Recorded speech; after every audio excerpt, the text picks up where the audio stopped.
हमारे गौतम जी, सुषमा जी, पूर्व पार्षद ओम प्रकाश नायक जी, हमारे अशोक दुजाना जी, सोनी जी, सत्यवती नेहरा जी, संजीत जी विदेश से आए हैं, और सभी किसी का नाम ले लिया हो, सभी पितापुत्र बुजुर्ग बच्चों के आयोजन में आज यहाँ सब पहुंचे हैं।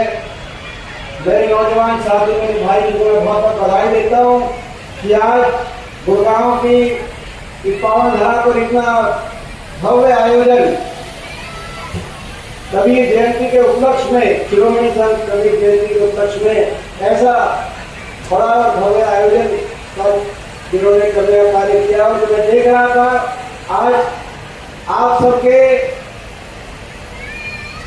भावनाओं को मैं पढ़ रहा था तो बहुत जोश था जिनके प्रति, और कई घंटे लेट हम आए।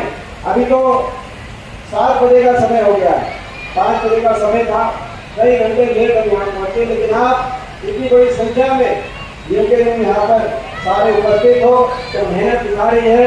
हमारे भाई अनिल को मैं बहुत बहुत बधाई देता हूँ। हमारे भाई अनिल जी नकारात्मक काम किया, खासतौर पे गरीब के हितों को, ऐसी समाज के हितों को और सारी योजनाओं को दरकिनार करके किस तरीके से भाई को भाई से उठाकर सत्ता को प्राप्त करी, वोट चोरी करके, लोकतंत्र की हत्या करके, षड्यंत्र रच के सत्ता पे तो काबिज हो गए, लेकिन जन भावनाओं को लेकर नहीं चल रही है सरकार। सब जानते हैं कि लोग इस सरकार को बदलना चाहते थे। 10 साल की सरकार से दुखी आ गए थे। हरियाणा में माहौल था बदलाव का माहौल था कि नहीं था, मैं आपसे पूछना चाहता हूँ, हाथ उठाकर आपको बदलाव चाहते थे, लेकिन इन्होंने साजिश रच कर चुनाव आयोग का दुरुपयोग करके इनके पास अपार काला धन जो अर्जित हो चुका है, उस अपार काले धन का दुरुपयोग करके चुनाव में हर तरह के साजिश षड्यंत्र करके मीडिया, सोशल मीडिया कैसे भी कर सत्ता हासिल कर ली। इस सरकार के कानों पर जो नहीं रहती है। आज प्रदेश में किस प्रकार से जो ना लोगों को डराया जा रहा है, लोगों को पीटा जा रहा है। आज डकैतियां बढ़ रही हैं, मर्डर बढ़ रहे हैं, अत्याचार बढ़ रहे हैं, महिलाओं के साथ मैं कह रहा हूं कि इतने अनहोने काम हो रहे हैं, सरकार को कोई जो ना याद नहीं आता। आज पंजाब के अंदर जाकर बड़ी सी पगड़ी पहनकर पंजाबी भाषा बोलकर ये सोचता है कि हरियाणा में विकास हो गया।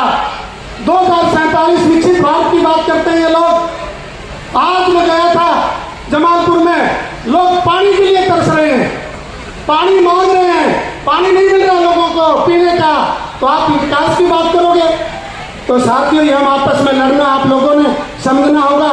भाई दीपेंद्र जी, एक बात मैं आपके सामने रखना चाहता हूं, ये बात मैं क्लियर बताना चाहता हूं साथियों, क्योंकि मैं उसी सचिवालय में 35 साल काम करके आया हूं।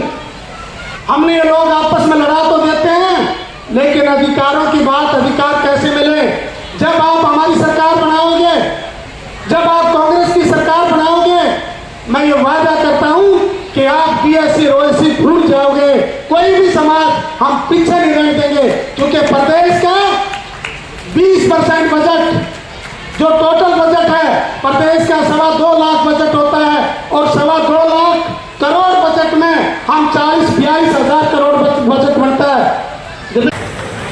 बहुत ही सम्मानित 36 बिरादरी के मसैया, हर बजट को आप अपने साथ लेकर चलने वाले और देश से संसद में और सम्मानित स्टेज हमारे एससी सेल के दिल्ली के, राजस्थान से सभी बैठे हैं, सभी सम्मानित स्टेज और इस प्रोग्राम के जो आयोजक हैं हमारे भाई अनिल धाड़ जी, जिन्होंने बहुत ही अच्छा प्रोग्राम किया, बहुत मेहनत करी, मैं इनको बहुत बहुत बधाई देती हूँ। और भाई एक बात मेरे याद आ रही, एमपी साहब ऐसे परिवार से संबंध रखते हैं, जब चूहा थी कुआं में पानी नहीं रहने देते थे और बैठने की तो बहुत ही नजदीकी नहीं थी। उस समय स्वर्गीय आदरणीय श्री माधुराम जी और नॉट फाउंड सुटेबल का एक नया टर्मिनोलॉजी हरियाणा के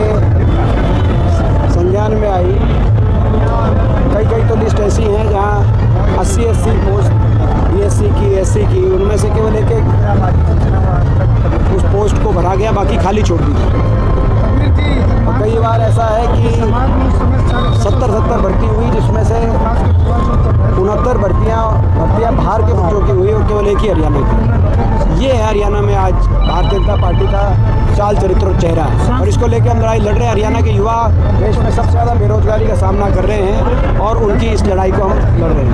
तो मुख्यमंत्री जी को पंजाब की ज़्यादा चिंता है। मुख्यमंत्री जी का हरियाणा वो तो संभालें। वो कह रहे हैं कि पंजाब में कानून व्यवस्था ठीक कर देंगे। सबसे ज़्यादा कानून व्यवस्था केंद्र सरकार बता रही है, गृह मंत्रालय बता रहा है कि सबसे ज़्यादा फिरौतियों के मुकदमे, सबसे ज़्यादा मर्डर के मुकदमे, किडनैपिंग के मुकदमे हरियाणा में दर्ज किए जा रहे हैं। तो मुख्यमंत्री जी पहले हरियाणा के तो मुद्दों को लेकर जवाब दें। हरियाणा में सरकार नाम की चीज़ है गायब, मुख्यमंत्री जी का नाम है नायब, और नायब मुख्यमंत्री जी पंजाब में जा रहे हैं, हरियाणा को भूल रहे हैं। अब देखो पंजाब में जाके कह रहे हैं देखो गुड़गांव में कितनी अच्छी व्यवस्था करें। गुड़गांव में देखो कह रहे सवाल ही मत पूछो, बारिश का सवाल ही मत क्यों ना पूछे, किससे पूछें। 12 साल होगी इनकी सरकार, पहले गुड़गांव की स्थिति नहीं थी। मिलेनियम सिटी के रूप में गुड़गांव को पहचान हुड्डा सरकार में दिलवाने का कार्य किया गया था।